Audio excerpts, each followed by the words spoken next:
Welcome to Eye on the Illini live postgame from number 9 Illinois conquering number 5 Nebraska.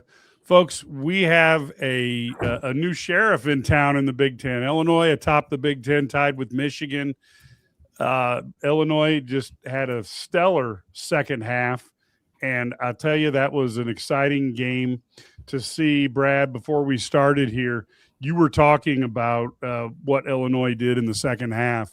Talk about what you saw out there that made them pull away. Well, I mean, they did a much better job of, making the right guys shoot for Nebraska.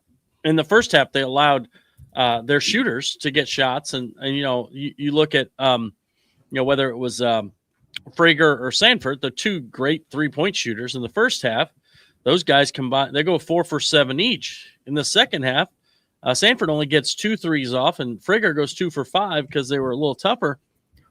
And so you made them, you're never going to shoot 11 for 20 consistently, but Nebraska goes 11-20 first half, 4 for 15 in the second half. And then what Illinois did was, by leaving some of those other guys open a little bit, they could leave a big in the middle, and so they could defend the rim. And so what we saw in the second half was Illinois had 3 block shots of guys, coming down the lane, getting the basket. I think Tommy, Jake had a block shot. Hummer had a block shot.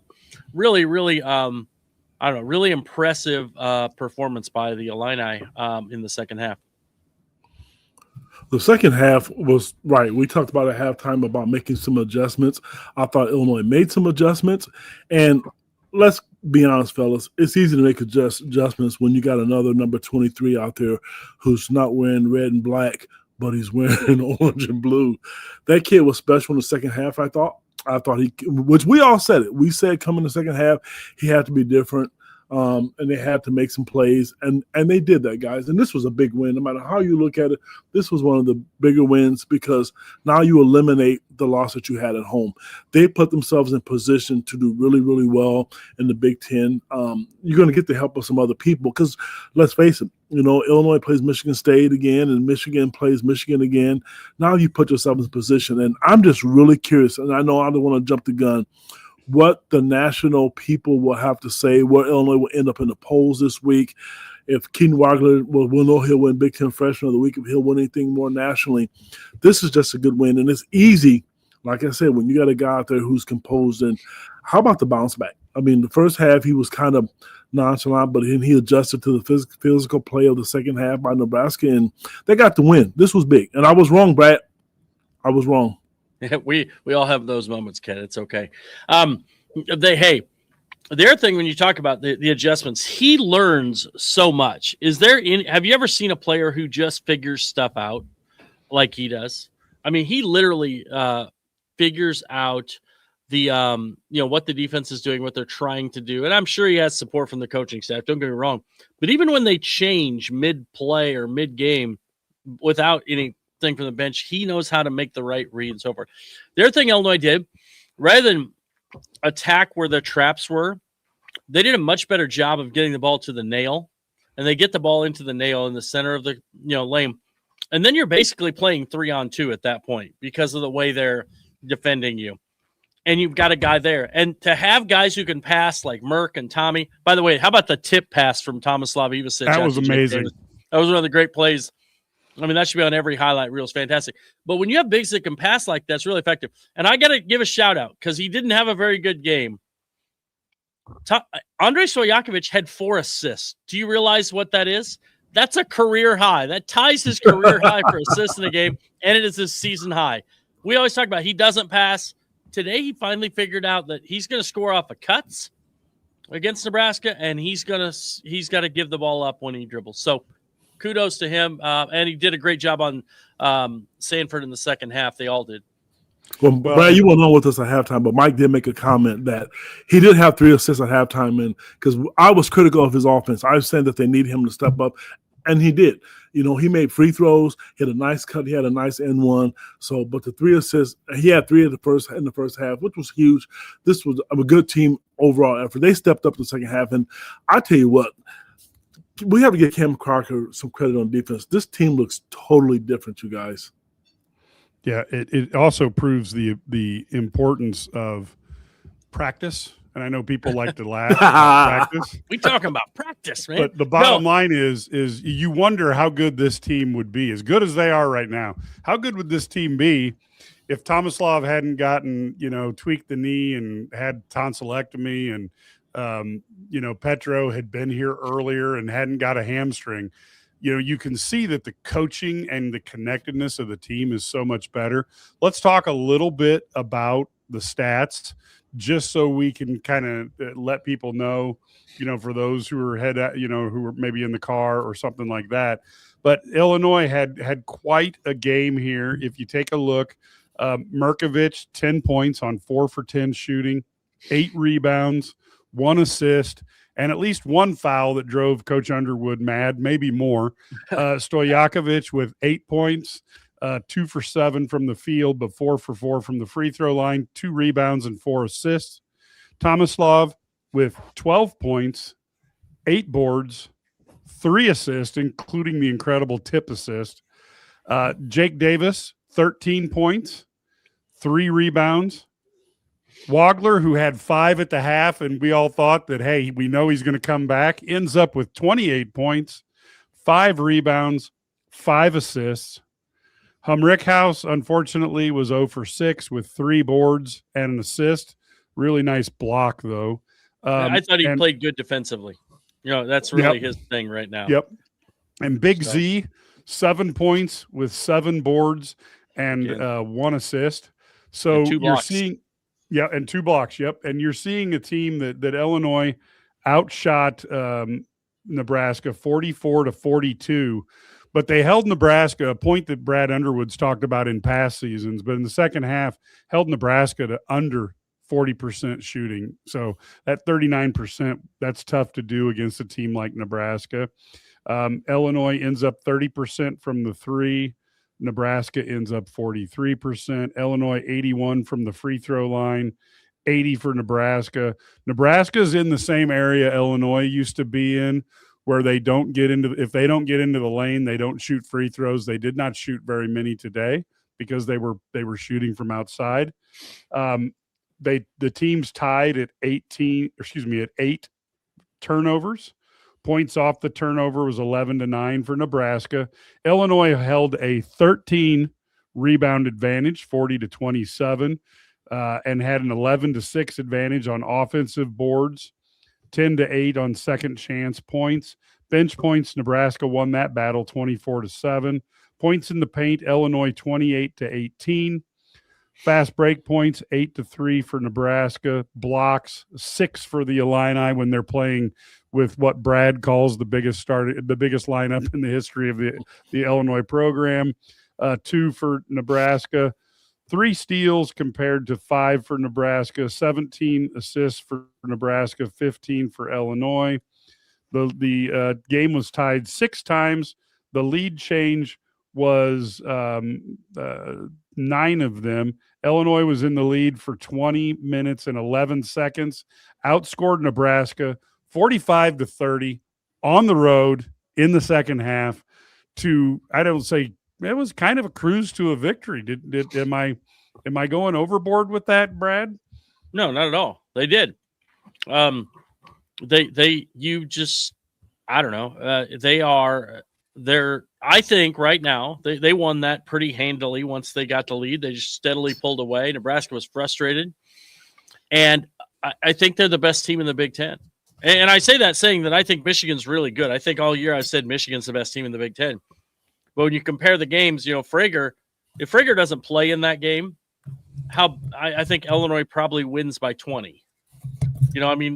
Literally. And he didn't play against Michigan, and they had to win at home. So I don't know. You can't compare game to game, but man, I just think right now the way they're playing, obviously winning 11 in a row is a big part of what they've done. But they have confidence. They're getting different guys every game, stepping up. Whether it's making shots, defending, rebounding, whatever it is, and they're doing it without Kylan Boswell, which is really kind of crazy when you think about it, because Boswell is kind of the leader of this group. And so this is really impressive what they've done. Obviously, Ked mentioned it earlier. They do have, and I think it's legit that they have the best player on the court almost every game they play. I mean, and the most impactful guy too, because he's a guy with the ball in his hands. There may be guys that get drafted ahead of him, but right now he's the best player in the Big Ten, and he's playing as well as anyone in the country. He is, and he's Brad. Well said, my friend. He's playing as good as anybody in the conference. The thing with him, we can all talk about the baby face, the poker face. I just tell you, when they get a lead, I'm really confident that kid's going to make the right play. He will either score, get fouled, or make a pass for another teammate. He does a tremendous job of just seeing the floor and game. I'm just excited for you. Get another great week of all the national media guys putting up guys who are in the top 5 freshmen and leaving him off. But 28 points, 5 rebounds, and 5 assists on the road against one of the top 5 teams in the country, maybe top 10, because Nebraska's not going to fall far because they are a good team and they're competing for the Big Ten title.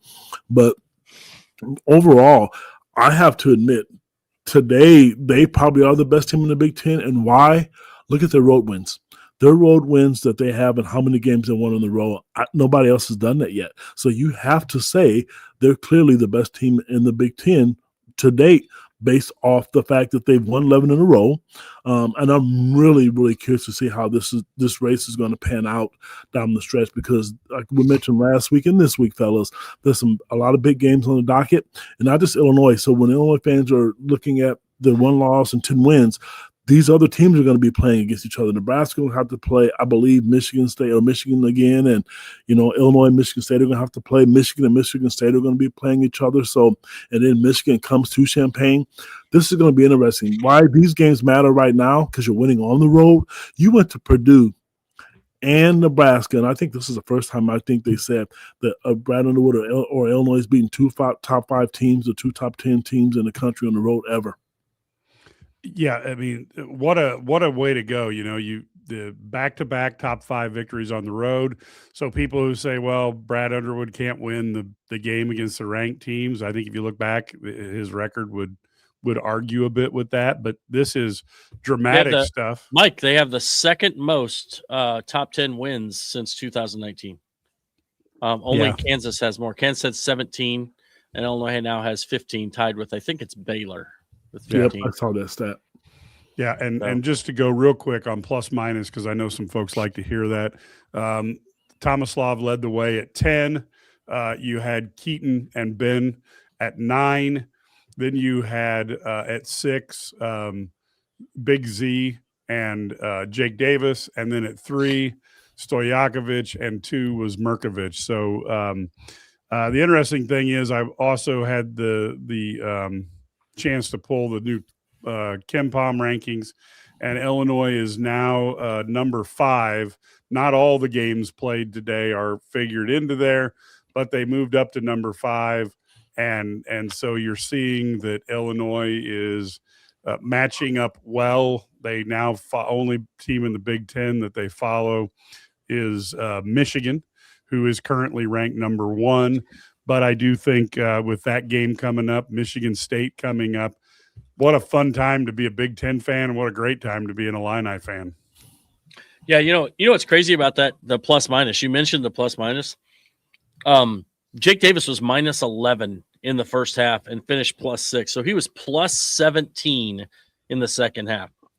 That's pretty impressive. That means you're on the right time. So, this is I thought defensively, you mentioned, I think Ked mentioned Cam Crocker. And it's got to be some of his influence, because they certainly didn't do this stuff before. They did not, Brad. Changing the defense, going zone and different zones. Now, did they in the zone? They gave up some threes, right? I know they did, but even out of a timeout, they're playing zone. They came out and they trapped. Now they got it. Nebraska scored against it, but it made them a little uncomfortable and made it harder on them. Defensively, sometimes they switched depending on situations. They dropped coverage. They fought through. They did all these things. Nebraska runs so many like ghost screens and backdoor cuts and all these things. It makes it really hard. They're hard to guard. And so I would like to see, I just like to see that they're doing different things defensively and they're adjusting to what's there. And And the second half, what they did was they said, look, if we're going to lose this game, it's going to be that Barachtel, Fred Hoiberg, Jacobson, those dudes are going to beat us. We're going to turn off the water on Sanford and Frager, and we're going to make those other guys beat us, especially Sanford. They said we can't let him go. And I thought, that was huge, and it just shows the adjustments that maybe that they're making, and it's even since the first time they played Nebraska. Since that time, they are the number one in the country in analytics. They're now in a top 25 team in the defensive ratings, and obviously they're number one on offense. So really impressive. And you saw Keaton Weigler hasn't been great defensively this year, but this game he had 2 big steals. Yes, he did. And deflections, and had a couple deflections too. So he did a great job with those. So that's really nice to see. Clearly he is just becoming a complete player. And man, I'm really excited to see how he closes out this season. I agree with you. I think at some point in time, I think maybe they're not asking him to do a lot defensively because he spends so much time on offense, even though I think he's a complete player. But let's give credit to 3 guys. All the coaches matter, but we're just talking X's and O's because Orlando and Jeff don't say a lot publicly. They're not in charge of offense and defense. But I got to give Coach Underwood credit.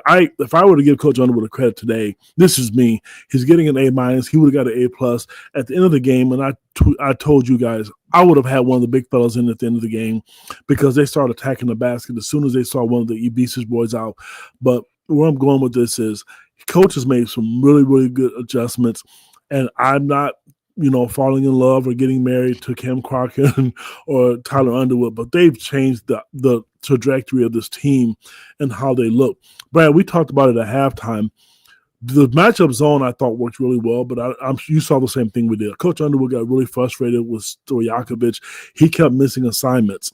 And I saw Cam get kind of, real demonstrative on the sideline because it was working for them. It slowed down their offense because you're right. Nebraska's a tough team to guard.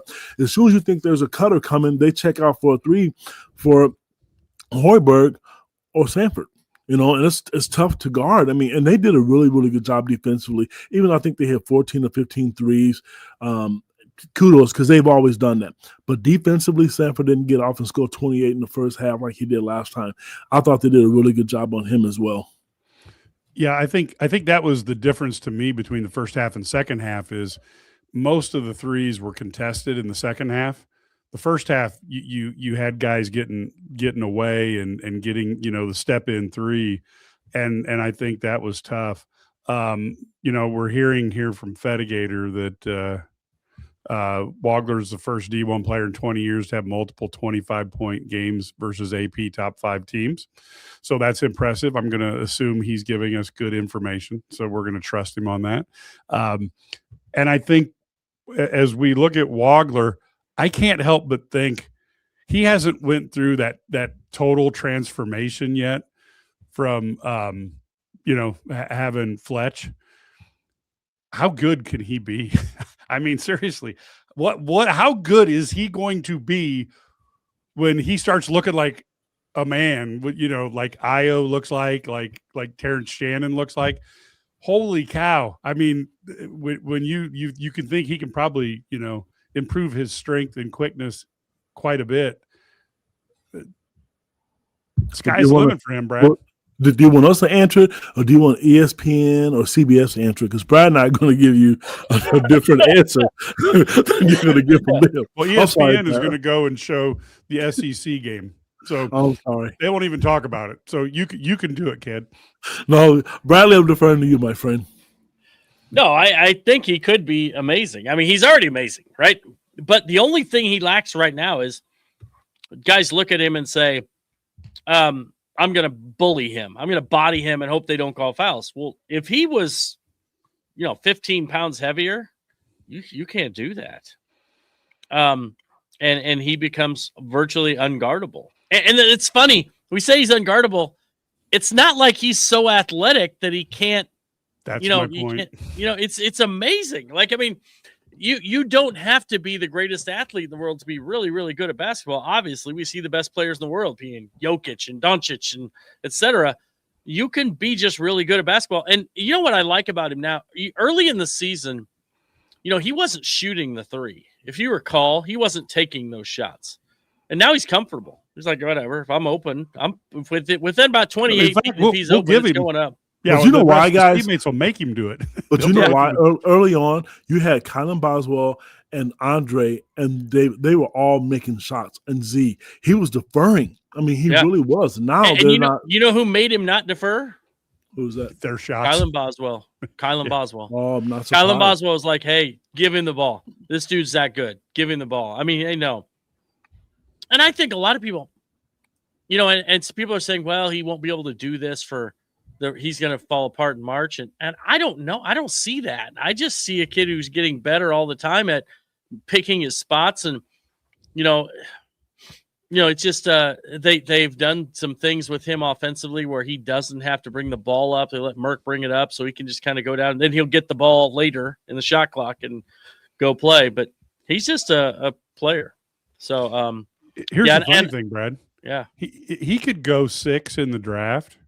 And 10 years from now, if he progresses, people may be like, how the heck did he only go 6? I mean, he's got that potential.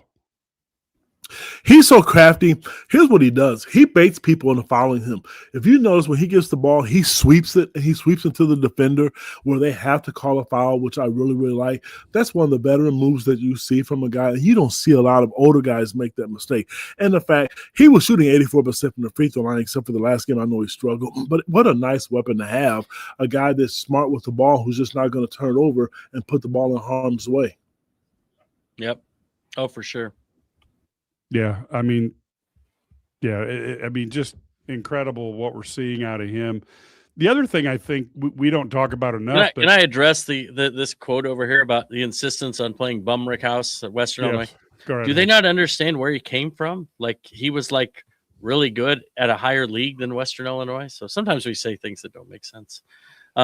And Coach Underwood was only an assistant at Western Illinois, and he managed to be the head coach until he wasn't, right? The weird part about this is, like, I actually thought Ben played one of his best games this game, except for the fact he didn't make any shots. Yeah, he didn't make any shots. I mean, he was active, tipping balls, keeping alive. That's what he has to do, and he only played 19 minutes. I mean, it wasn't like he played a ton of minutes. I think it was good. That's where they actually want him to play 15, 20 minutes. Max. I mean, that's what they think he should be in that 15 minutes. And he can play defense at a high level for that time frame. He can. He really does a great job. He's so active and he's versatile defensively and offensively, though. Like, offensive rebounding does matter. And he's 8 of 14 over the last 3 games from 3. And then he's 0 for 6 today, so now he's 8 of 20. That's still 40%. Like, that's really good. I mean, Sanford's 41%. I just want him to make, like, I wish he was more consistent. He's so streaky, like 4 for 6 last game and 0 for 6 this game. If he'd have been 2 for 6 this game, they win by 15. I mean, because those late threes. I mean, if he makes some of those open ones, it's a totally different game. And it's not even. I guess it wasn't close anyway, but it would have been better. He's just got to make some open shots. Shoot 2 for 6 last game and 2 for 6 this game, and they probably win both of them. But yeah, it's just little things. Hey, let's take off our Illini hats and let me ask you both: if you were to pick the Big Ten Player of the Year right now, who is your pick? It's not even close. It's Keaton Wagler. He's the Big Ten Player of the Year. Now, harder thing is picking your 5 first teamers: Wagler, Jeremy Fears, Braden Smith, and Yaxel Lindebord. Those are my 4 that are easy. Then the 5th one, how do you not? Sanford. I'm going. It's got to be Sanford. I agree, because you got to have somebody from Nebraska. I think you got to Nebraska. So Sanford. So I think those are my 5. And actually, we were talking about. Leroy has boiled it down to Keaton getting all 5 selections on the first team. Well, here's the thing. I if I could vote for him 5 times, I would right now. But no, I think those are the 5 guys. I think Wagler's a Big Ten Player of the Year and Freshman of the Year. I think Merkovich is on the all-freshman team, probably on I think he still probably makes 3rd team All-Big Ten, maybe, at least honorable mention. I don't know. It's hard. There's so many. You have 18 teams. Nick Martinelli's leading the conference in scoring. He may not make an all-conference team because they're so ass.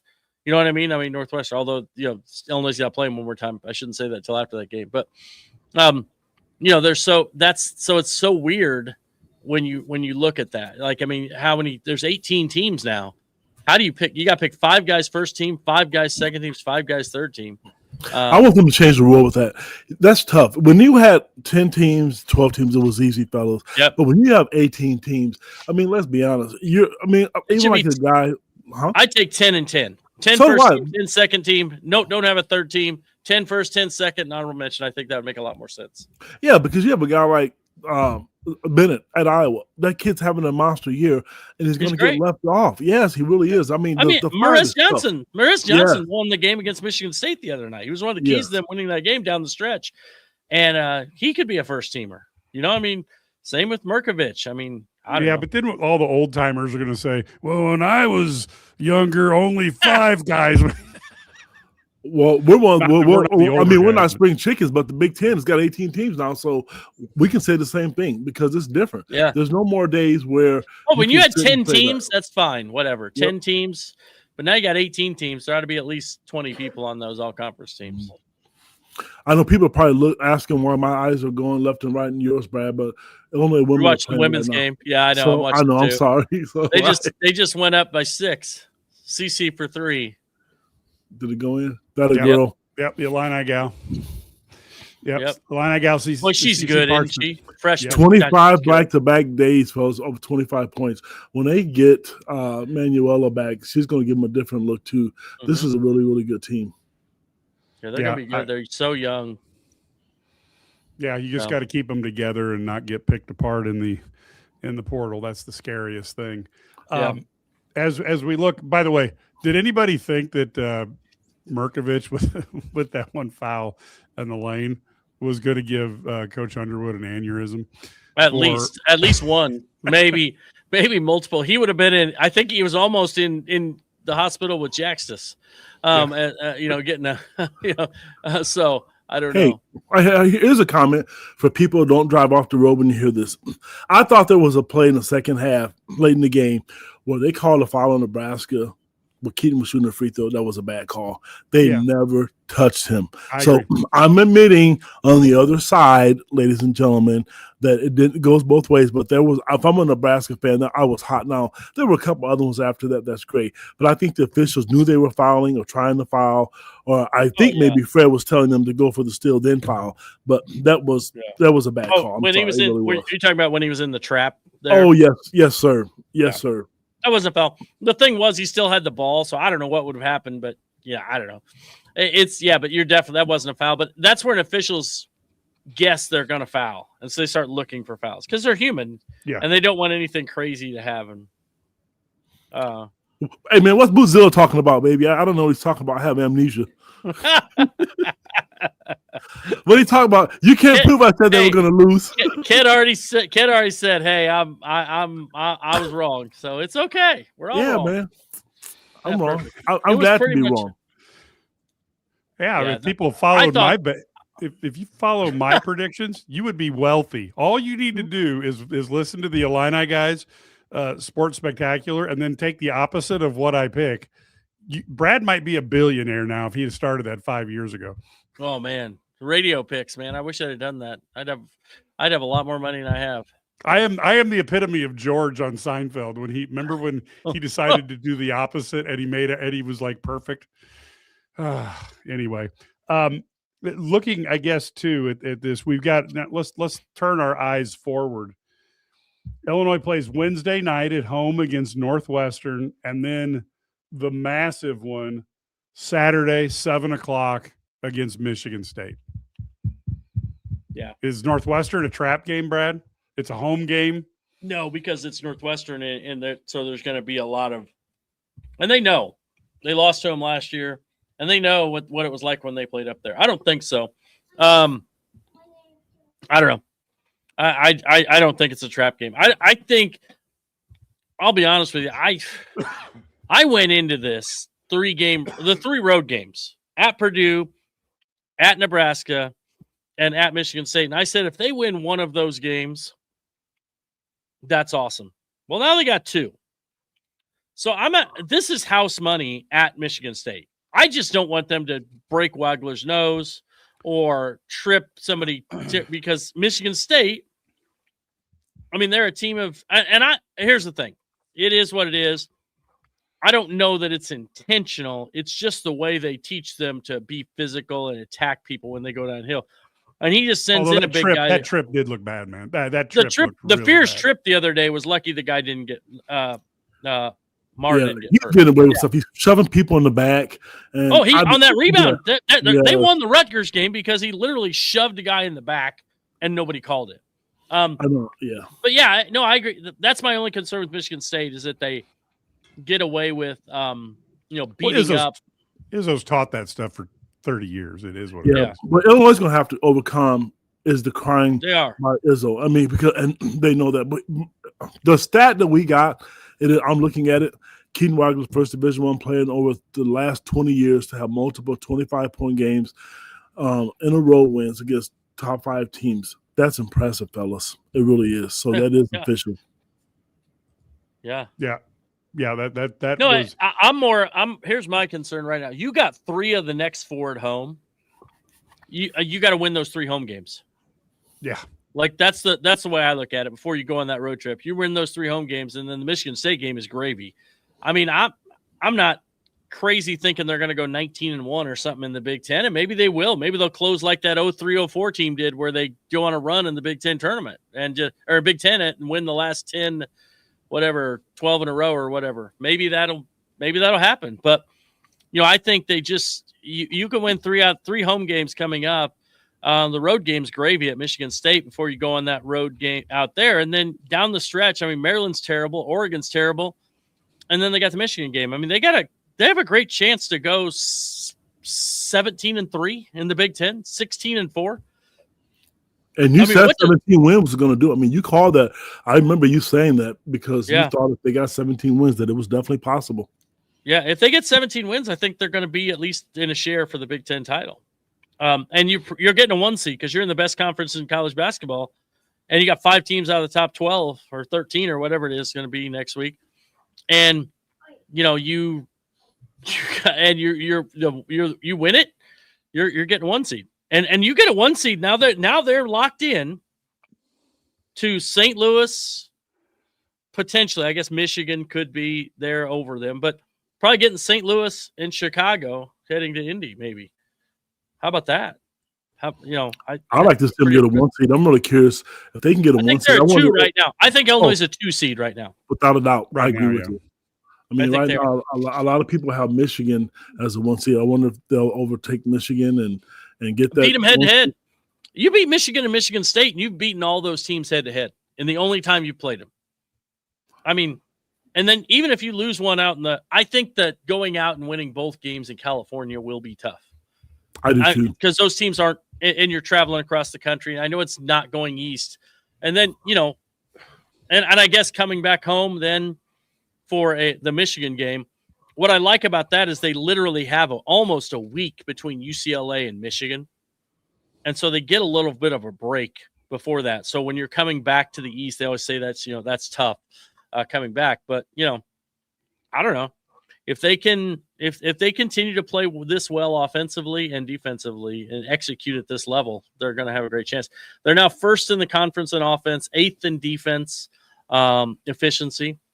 That's pretty good. And they're when you look at in conference play only, they are literally they're pretty good. They're pretty good. Am I crazy to? I was not sold on Nebraska the first time they play them. I actually am a little more sold on them this time than I was after the first one. I thought they were impressive the first game. Sanford got off, but they came into Champaign and they ran their offense. But Illinois didn't play defense the way they're playing now. They're a much different team, and Hoiberg said that same thing. Yeah. I just think that's good. So let's go towards kind of a little bit of a wrap here. We kind of went through the game. Looks like we've got things going pretty well for the Illini. Next game up is Northwestern. and next Wednesday at 8 p.m. And then it's a home game. And then they travel next Saturday, 7 p.m. They will be at Michigan State. So in the interim, you can always become a member of IlliniGuys.com. All you need to do is go to IlliniGuys.com, hit the registration, 27 cents a day, $99 a year, and you get access to everything behind the paywall, including the message boards where you can talk to Ked, Brad, Larry, Matt, myself, Steve Sturm directly. You don't have to why did he say this or what did he mean by that? And you also have the game room, which probably was pretty feisty going into the halftime. I think Brad was forced to be the guy who had to go into the game room, and he was like the Christians going into the Lions at the Coliseum. And then we've also, of course, you've got all the things that you see on the cover, et cetera. You can get that with no paywall. Love to have you there. And of course, the more people we get on the Illini Guys YouTube page, the better it is. You can also subscribe to these podcasts audibly. Go to Apple or any of your podcast distribution places. Eye on the Illini is there. And we would love to have more people be a part of it. That is a big key to us. And of course, you can listen to the Illini Guys Sports Spectacular across the state. Go to IlliniGuys.com, hit the radio button, and see the station and the day on Friday or Saturday and the time that it's on. Ked, give them your part of the wrap-up, and then we'll go to Brad, and we will let people get on with a fantastic Sunday with the Illini winning over Nebraska 78-69 in what turned out to be a remarkably calm and cool cruise. Well, I was wrong. I'm glad I was wrong that they won. I was trying to say that to psych myself up so if they lost, I wouldn't cry like a little puppy or one of my cats. But big win on the road. You have to take care of the Northwestern at home. I really don't see them being a trap game. They know what's at stake. They may not play well, but they're going to come out. They're going to play hard. They're not overlooking anybody.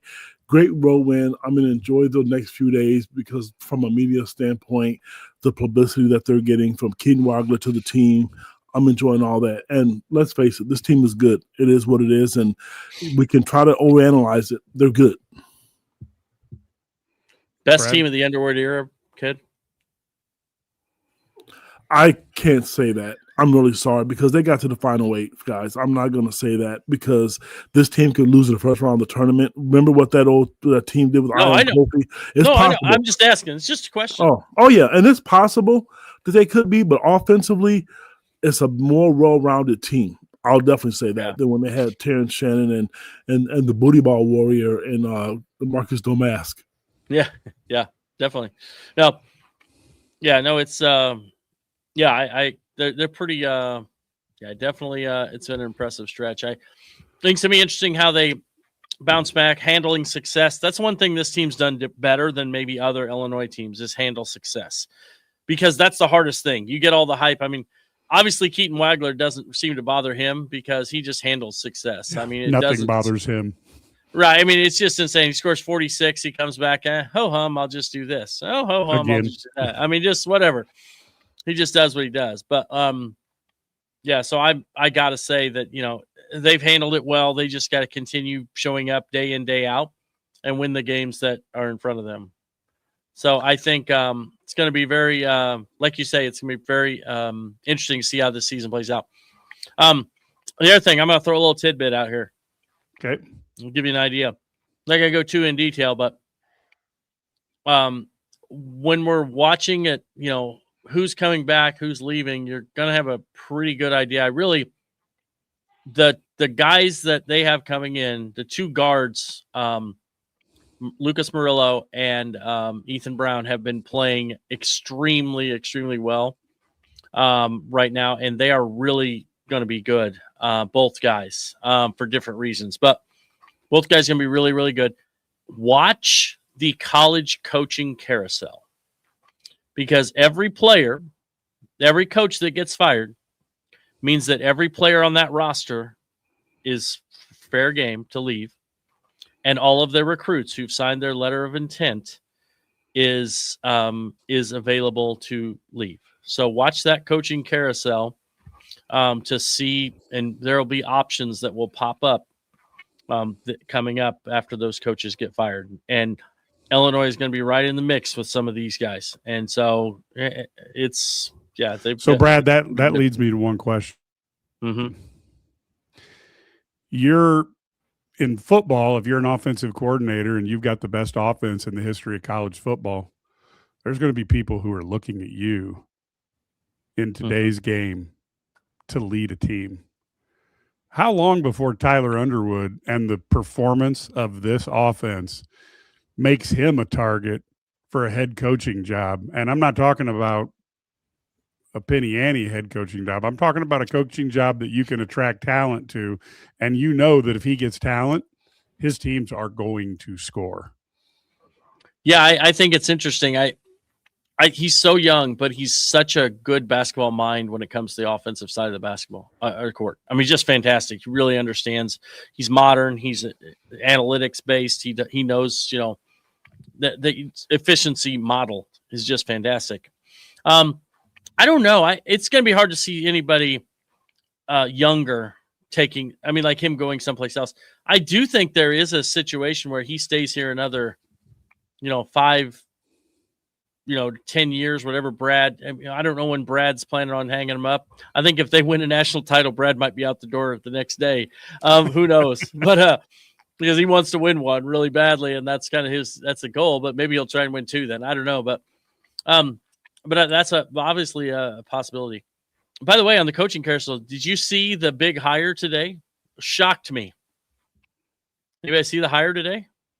I did not. University of UMKC hired Mark Turgeon. Wow. So Mark Turgeon, who was at Maryland, he's been at Wichita State. I mean, just all over, right? And he's a great basketball coach. They got it. UMKC is like basically a D2 program playing D1.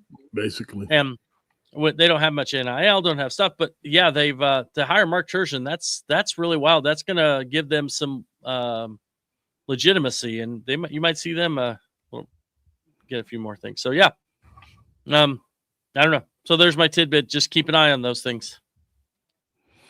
Yeah, that's kind of a big one because you're talking about what an advantage for the kids playing there to get that type of coaching. That is going to be huge. So, folks, we will be back. Like I said, we will be back, of course, Wednesday night. We also may have a pod coming up on the Aaron Henry situation. Give us some time to take a look at that, but we may indulge ourselves and do a little bit of rumor mongering and talk about who we're hearing and things like that. It comes down to what information we have and what time we have, et cetera. But we certainly will bring up the information we have on Wednesday night. Of course, if you wanted it right away, that would be subscribe to IlliniGuys.com. And then that's where everything goes onto our message boards first. And so people there are never surprised by anything we say here other than maybe the quality of my picks. And that's not even surprising anymore either. So we will be really, really looking forward to things. I don't think anything happens to Orlando. I think Orlando's good. So we don't have to worry about that. We will see what names appear to replace Aaron Henry, but we certainly wish him all the luck in the world with Notre Dame. We never want Notre Dame to win, but we do want Aaron Henry to do well. So as long as Notre Dame's DBs play well and they lose, I'm a happy guy. So until next time, folks, go Illini.